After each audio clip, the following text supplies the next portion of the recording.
welcome to the Toon Network Season Review Special. I'm Adam. That's Pete. Vince is here in spirit, I guess.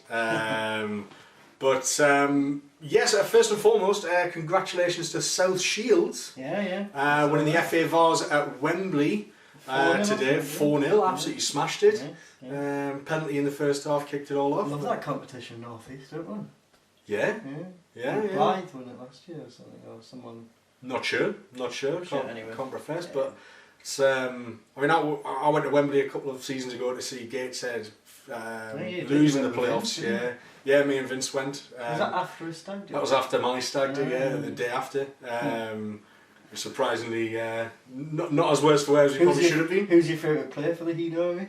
At the time, it was red-cheeked John Oster of Everton Academy fame, who then went to the Mackhams. But yes, an absolutely tremendous. We'll be obviously heading over to Wembley next season to play Spurs away. In the Premier League, where Spurs will inevitably crumble under the weight of their own outlandish expectations. But anyway, it's been, again last week we had Atsu was kind of confirmed as a signing. Thoughts on Atsu before we get into the review? I mean, I think it's depth in it. I don't see him as a regular starter, but I think the way he played at the end of the season, it's a fair signing. I think for 6.32 million, no one can argue with that. You are not going to get an international who can do that from a free kick, who can assist, who can score a couple as well. And is that pacey and direct, hitting the full-backs in open play as well. 6.2 million, you're not going to get. Yannick Bolasie went for 30 million, do you know what I mean? You weigh it up like that. It's an absolute no-brainer, and he's not going to be a first team player. This is Max. Hi Max. He's not going to be necessarily a first team. He's got Premier League experience. That's it. It's a decent price. I can still see us bringing in probably a first choice winger. But yes, Atsu. I'm not sure the club has officially announced it, but pretty much all the journalists have said that it's in the bag. So thought we'd get that. Thoughts on the new strip quickly as well. Like it? Yeah. What, a new sponsor as well. Not really. At the end of the day, we're Fun 88. So I don't care who the sponsor is. It could be sponsoring something. Well, it's not Wonga, isn't it? Yeah. Fun 88. Even if it was Wonga, and if Wonga were going to pay more than Fun 88, that's it. So we're going to have fun. We're going to either, score 88 goals, or we're going to win 88 points. So whichever it is, guys. Looking forward to the season ahead. Well, piece of piss. Lovely. Right, well, let's start with the season review. I thought in the first half we'd have a look at the first half of the season, and have a look at what happened there. Right. Okay. And Max, do you want to sit down, mate? There you go. Right, time at the ready and go. Well, I remember being quite excited. Obviously, at the start of the season, we had a huge squad overhaul. So all the Deadwood, Stephen Taylor. Colaccini, the likes of Deadwood. We sold Yanmat, Sissoko, and Wijnaldum for big bucks. We got some really good signings in, Gale and Richie as well. They were kind of probably the marquee signings. We got Clark in quite late as well. Atsu came in quite late on loan, and then we sort of went into the season just thinking we're going to absolutely smash it, and then we lost. We lost the first two games of the season, so that I think that opening defeat at Fulham. Yeah, it was Fulham, and a headed goal from a corner, which was just horribly Championship. Looked a decent side by the end, but at the time, Fulham, I think last season had been pretty poor. They were close to getting relegated. So that first game, we played. I can't remember even challenging the keeper. It was still a bit kind of like. It was a really bad performance. It'd be fine. I'm sure it'll be fine. And then the first game at home.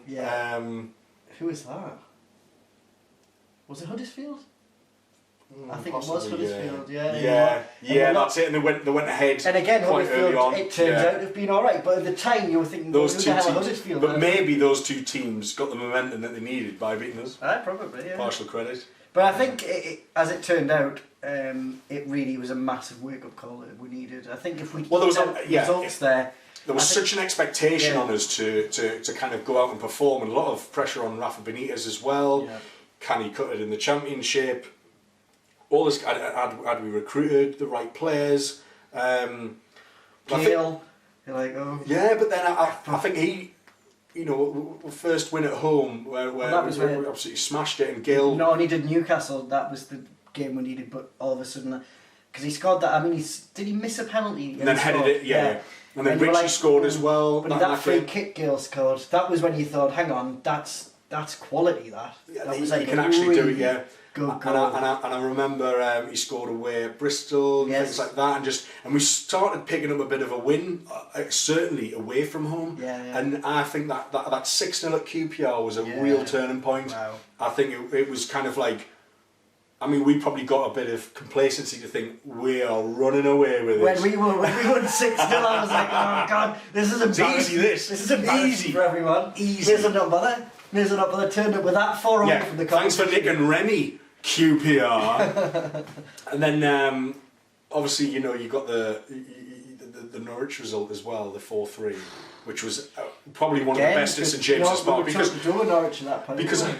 a lot of our and Norwich came into that game on a really good run of form. And I think that massively knocked the stuffing out of them as well. I think that kind of killed their season a bit. Yeah, I think it did. But I think we'd been stuttering at home, like defeats against Wolves and Blackburn and Sheffield Wednesday towards kind of the end of 2016, and again it was all about the away form, and you kind of. It was still kind of going into Christmas. It was still a bit. We haven't. Yes, we're kind of. We're in the right place in the league, but this isn't in the bag really. We weren't turning over teams. QPR aside. No, and I mean we absolutely hugely relied on Gale that first sort of few months. God, I mean, like stupendously. Like I think he won on his own. His goals accounted for. Yeah. His goals accounted for about. I don't know, it was about 20 odd points, about 21 points. I think about March, April as a graphic went around. I think you counted for about 21 points or something. Yeah. Up to that point. Oh, Daddy. Yeah, we'll move away, Max. So that was, that's massive. He came in for like 10 million. Well, he was given the number 9 shirt. Yeah, not only did he score, but important goals. And as an aside, there was a stat about if all of Lukaku's goals this season, if you take them away from when the games he scored, Everton would still finish in it. Which is quite an amazing stat. That is pretty good. With Gale's goals would the difference would. Yeah, I mean obviously goals are always important, but his the 1 games, the 1-0s, the 2-1s, whatever. And you look at his goal, the goal against Leeds away as well. That was like that was in December, I believe, and that was like a really crucial win for us again. A lot of banter rivalry between the fans as well. Our mate Danny as well. He was hitting that, wasn't he? It was brilliant. That's the end of the first half, and only minor disruptions. Only minor. I didn't notice. I'm sure you didn't notice. Easy for the people listening to this on a podcast. We have young Max running riot in the studio. One day you might be on the sofa, son. One day he has to do his badges first, didn't he? Yeah. Sofa badges, Pro Continental sofa, badge A. But yes, after the break, we're going to be looking at the second half of the season, the tricky second half, as well as trying to sum up the season in 5 words. We'll see you after this.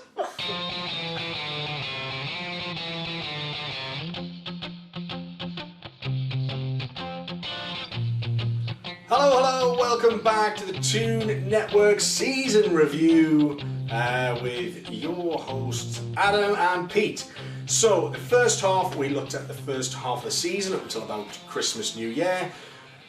So for the second half, we'll kick straight off, we'll have a look at the second half of the season. It was a bit trickier than we expected. 5 minutes at the ready and go. So in the second half of the season, we continued really good away form, but then we had that really, really tricky period, and it kind of coincided with Gale getting injured just after the new year, and we kind of went on a run of about 7 games where we probably only won about two games in those 7. We drew a couple and lost a few.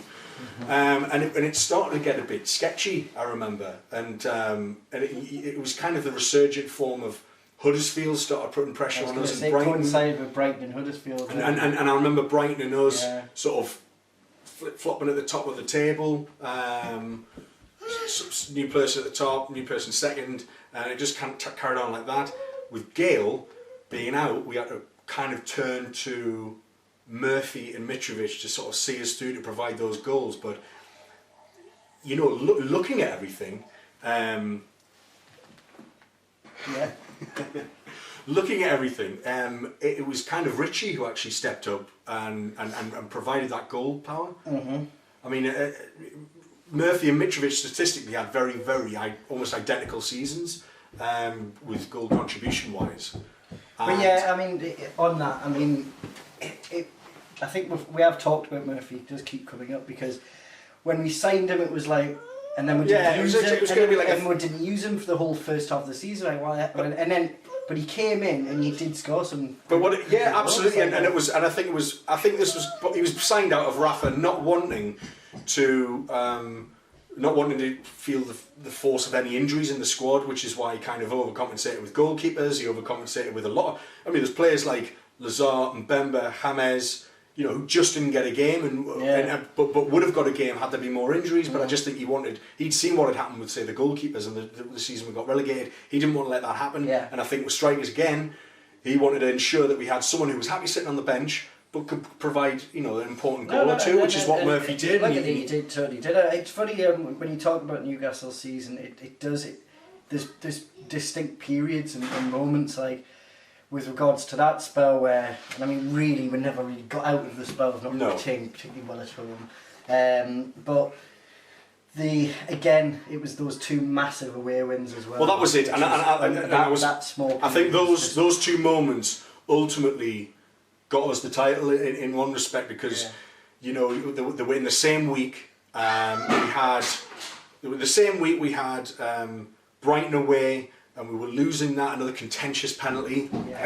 Championship referees. And then, you know, we turned it on. We got that Diarmi fluke goal, followed by that Atsu cross to Perez.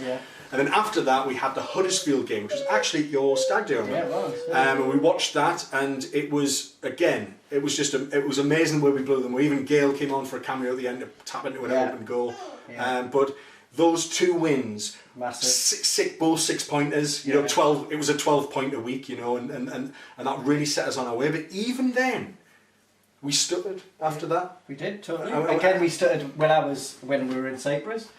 You know, really, again, another bad patch. The Sheffield Wednesday defeat. And it got to that point, and it was like, in my mind, I was like, I'm not bothered about winning the league. That's so far away from where I am now. It was all about what was the distance between resurgent Huddersfield and us in second place. I wasn't even looking. No, I wasn't. It was all about that gap, and Huddersfield had X number of games in hand, but then they started slipping up as well. And I think, you know, we didn't then go on to capitalise as we should. And I think we just, as a tactic, we didn't know how to play without Gale. We didn't know how to play with target men instead of a player like Gale, who was high pressing, energetic, running through. It is, and I think we'll see. We didn't have a plan B. But that's it, but maybe that's all that was available. There was nobody, possibly. But in January we didn't sign anyone. We didn't. So we went from McCarthy, we went to Townsend, you know, and it was suddenly.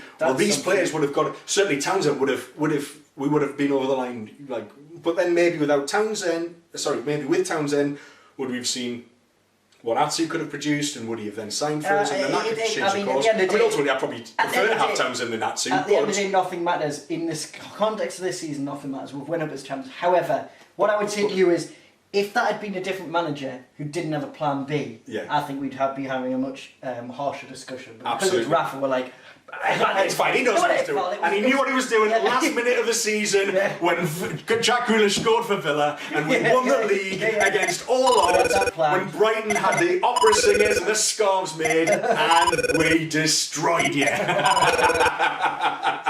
You'd be good. Scarves, that guy, the picture of the guy, that's like literally his business, do you know what I mean? He's lost a lot of money there. Yeah. He has lost loads of money, that guy. But I think the opera singers as well, that they have this big, and even like their celebration for, I mean, fair play to them, first time in the Premier League, but they had that big kind of like on the beach kind of like stage show with Knockout coming out, and like, but that was clearly supposed to be totally like, tainted. we've won the league. Totally tainted. The whole thing. But yeah, I think... Knockout should have signed for it. Hey, Dummett had it in his pocket all season. Paul Dummett. So what we'll do now is I'm going to ask you, what was your best moment of the season? Oh, God. There's probably a few to choose from. To be honest, it was probably when we beat Huddersfield away. Huddersfield away, yeah. Simply because that on the back of we beat Brighton. Yeah. It felt like such a mass, and it was at that point I was able to just about relax, and I thought, we're going to get promoted now. Whatever happens, I think we've definitely got promoted. And I remember that moment as being like where I could kind of relax a little bit more, because that was on the back of, we hadn't played that well up to those games. Them two were playing well. The momentum was with them, and we cut them both down in the Huddersfield. Yeah, that's a good shout. It's a good shout. I was pissed and I was on my stone. It was an excellent night, as I recall. Very exposing. My favourite, probably, I mean, it's beyond knowing that I've won the league, that we've all won the league, but which actually was a bit of a disjointed moment, because it was like, oh, have they scored? Is it definitely happened? What's happening? It was all a bit kind of confusing. For pure joy was probably Norwich. It was probably the 4-3, the winner, the Gale hat-trick in the last minute when we were 3-2 down going into like the 94th minute, and we scored 2 in 2 minutes, and it was that was just like the noise in that stadium was absolutely incredible. Mitrovic like slammed Dwight Gale at the ground. It was just like everyone was just going mental. It was what a moment for that. It was just such noise. But that was good. What was your favourite goal of the season? Jeez, goal. Well, probably the one that sticks out in my mind, and it not necessarily mattered, is probably the Gale, that Gale free kick. That was a really good goal. And quite unexpected, because I didn't know he was capable. And the reason I remember it is because it was for me the first time that I actually acknowledged Gale as a proper striker. I was like a bit of respect from a at the end of the day he was 10 million. I was reasonably underwhelmed by the signing, and I thought 10 million have done well, Palace there to get 10 million for him. But I thought, well, look, Championship, he'll do all right, because it's Championship, and really he's a lower level to mid-level Premier League, lower level Premier League striker. But then when he scored that, I just thought, I had him in my mind. He was just the kind of guy who'd score from 2 yards out and he'd score. And he does that. It showed an extra string to his bow. Absolutely. My favourite, without a shadow of a doubt, has to be Ipswich at home, and that Jose Perez goal where every single player on Newcastle team touched the ball. We knitted together about sort of 30 odd passes or whatever it was. And he scored a volley. It was like kind of straight from kick-off. It was almost just perfection. It was football perfection. Barcelona scored that. That would be like goal of the season. Like no problem. But it was an incredible goal, and it's probably the start of. It was probably the first good thing Perez had done in the season actually, because he was more of a second half of the season player. But that goal for me represented like wow. I mean, again, maybe one of those moments where this league's a bit easy, isn't it? A little bit easy, bit embarrassing. Bless him. But yeah. They get a good day out at a good stadium. Right, I'm going to ask you some quick-fire questions. Player of the season? Richie. I had Richie as well. Young player of the season? Hayden? I had Hayden as well, yes. Best signing? Well, interestingly you say I've said Richie, but I'd actually go for Gale. Gale, I said Richie, but yes, Gale, very good show. Yeah. Wouldn't be where we are without him, I guess. I think just the goals. I think Richie he's had the better season, but I think Gale's goals in the first half were incredible, but then I think Richie's been the most consistent performer. Well, he hasn't been. But both equally good shouts. Worst signing, Pete? It had to be that. I mean, the fact that Lazar. I had Lazar as well. Awful.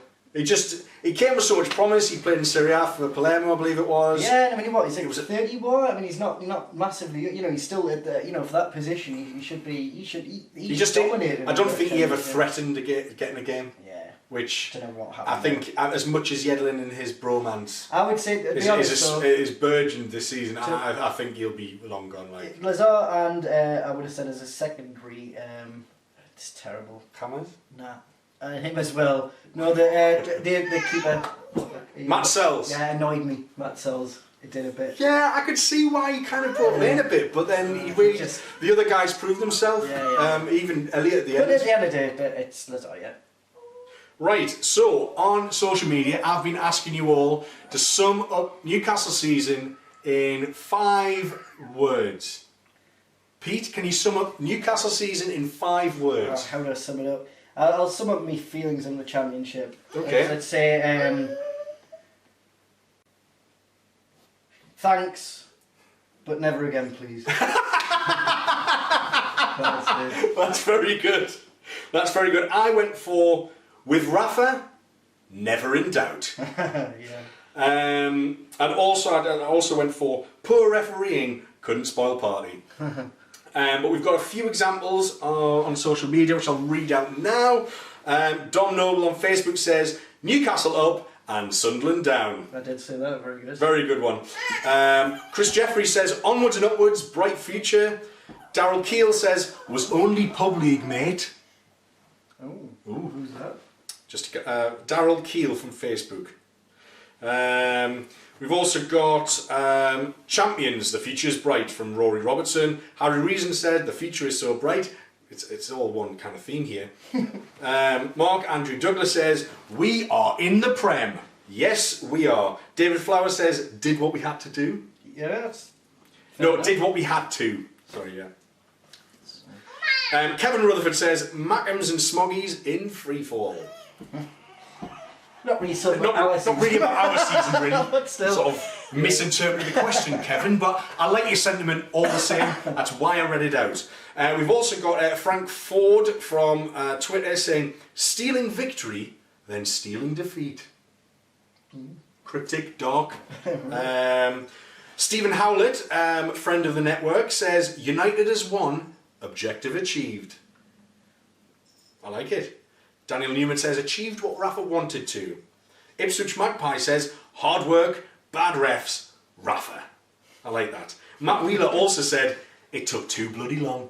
I thought it was pretty good. My mate Ben Harrison said, efficient, controlled, professional, resilient, pragmatic. Right, yeah. Solid. 5 solid words there. 5 solid words there, in order. And my dad said, usual roller coaster, surprise, glorious ending. That could be misinterpreted so many different ways. I believe in this case he's talking about football. Usual roller coaster, surprise, glorious ending. I love a surprise, glorious ending. As does John. Hey, less of that. Less of that. What we've got coming up in the next week and a half or so, I'm going to be doing some transfer link videos. We're going to be having a look at which defenders might come, which midfielders might come, which attackers might come. I'll put those out in 3 different videos and we can have a look and you can see who you agree with, who you think is going to be the most likely to sign. I've got a 3-star system. I've got some snazzy new graphics from my mate Johnny as well, which is brilliant. Are you looking forward to watching those, Max? Because if you are, you best subscribe to the Toon Network YouTube channel or on SoundCloud and iTunes. How the would you Toon sum up Network the on there. season in 5 words, Max? Nothing. Well, it's... Nothing. Max. Nothing. Nothing. Max likes Newcastle United. Is that fair?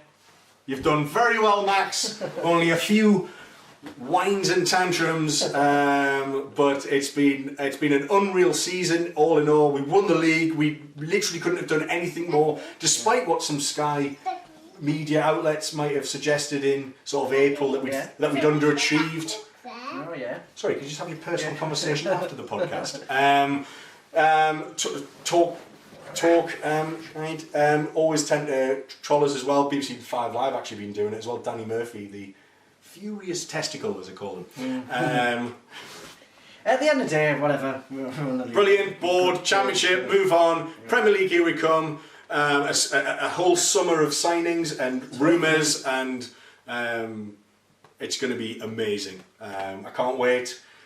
Right, well, thank you very much for watching. I've been Adam, that's been Pete. Follow us on Facebook and Twitter, obviously on YouTube, iTunes and SoundCloud, so subscribe there to get all of the podcasts for the transfers as well. That's been Max. Wave goodbye, Max. No, come on. Nothing. Bye! We'll see you all soon. Cheers. Yeah, I'm going to do a little bit at the end of like clips from the whole season. It's going to take a while, isn't it? No, can't be bothered. And copyright mate. No, man, of us. Oh, of us, like, here's your best bit. Yeah, exactly. Just be like laughing. Yeah, maybe not on this one, I can't be bothered. It's a really good idea though, wish you'd said it before. We'll see you soon. Cheers, guys. Bye. Oh, we got there in the end, Max. We got there in the end.